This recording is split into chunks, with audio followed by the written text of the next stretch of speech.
so I'm outside and it's rainy. I hope it's not too distracting. But I really want to talk to you about Mercury going into Aries. And it went to Aries this morning.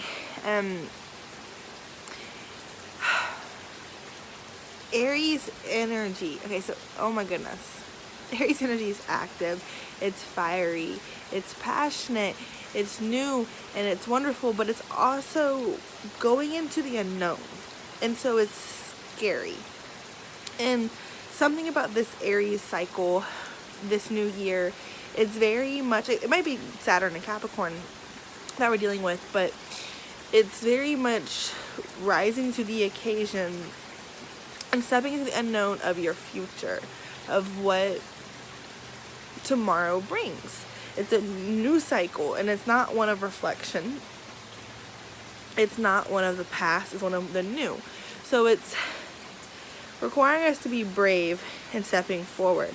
And the thing is that when we don't feel certain, when we don't feel secure, we don't feel like we can make that move into the future. We feel scared, and so there's like an energetic vacuum for solutions to this feeling. You feel scared, you want clarity, you want guidance, you want security, you want validation, whatever it is, you want it.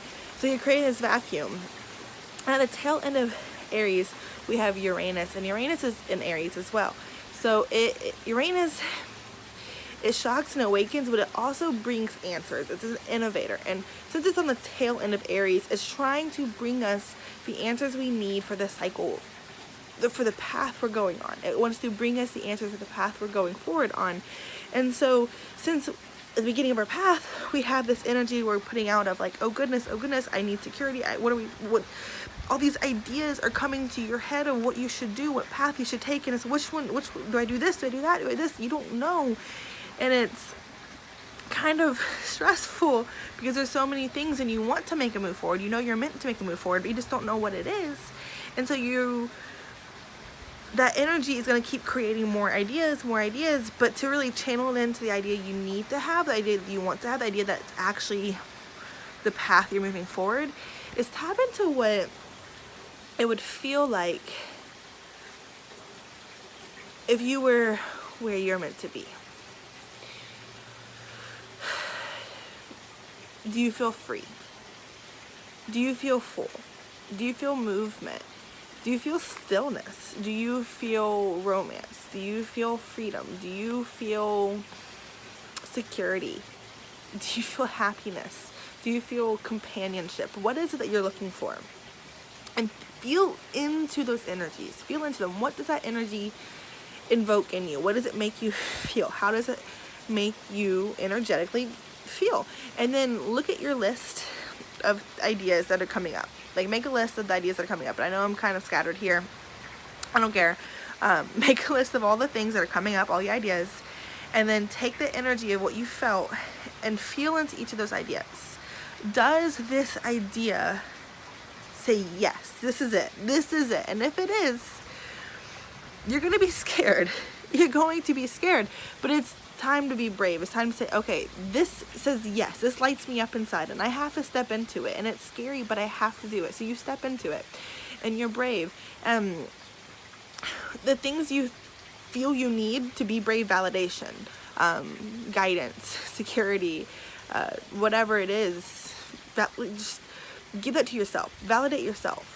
This is my path. I feel good. I'm saying yes. This is where I'm meant to be. This is going to work because it's meant to be. I can go into this new situation and I don't know what's to come. I don't know if I know everything I need to know, but it's going to work because I am aligned with that. This is my path. I validate it for myself. And if you look at your list and you don't feel that way, if you look at your list and you're like, oh wow, none of these things light me up, none of these things say yes to me, there's parts of it that, yeah, you know, I really like that, I really like this, but it doesn't just feel right. Listen to that, because what that is telling you is that there's essence here, but none of these ideas are it. And that's okay, because Uranus is generating a lot of ideas, and we don't have to take every idea that comes up to us. We're about to go through Mercury retrograde, and what that means basically is Mercury is always very, very close to the sun. It's never more than a sign away from the sun. So when it gets too far ahead of it, because it moves faster than the sun, so when it gets too far ahead, the orbit stops and it looks like it's going backwards. The sun catches up and then it goes forward again. And the dance is back again. It goes through that several times a year.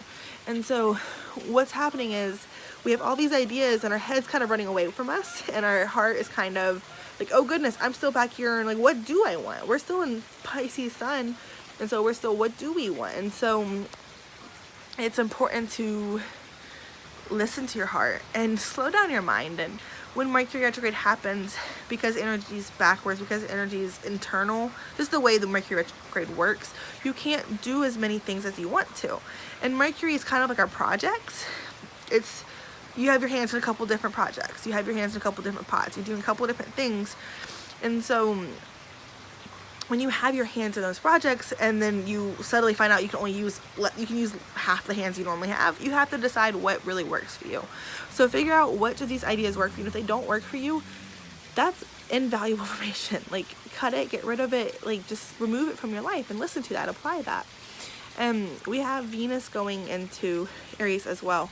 So there's going to be a lot of learning how to allow in this energy and just trust what comes up and what works for you and what doesn't, and listen to that and kind of step into your fullness there and be brave. And when you don't feel brave, flood yourself with validation and security. The things that would make you feel like, I can do this, the things that would make you feel not afraid, flood yourself with that, and that will help. I hope this makes sense. I hope it helps. There's lots of ideas, a huge calling to do something, and all you gotta do is write down what you're working with, put that to the side, step in and feel what feels right for you. What do you feel like you want?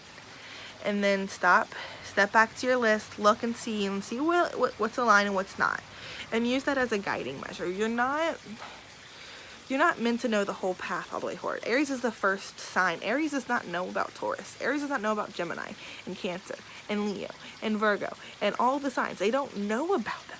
They don't. And so you don't have to know the answers. You don't have to know them.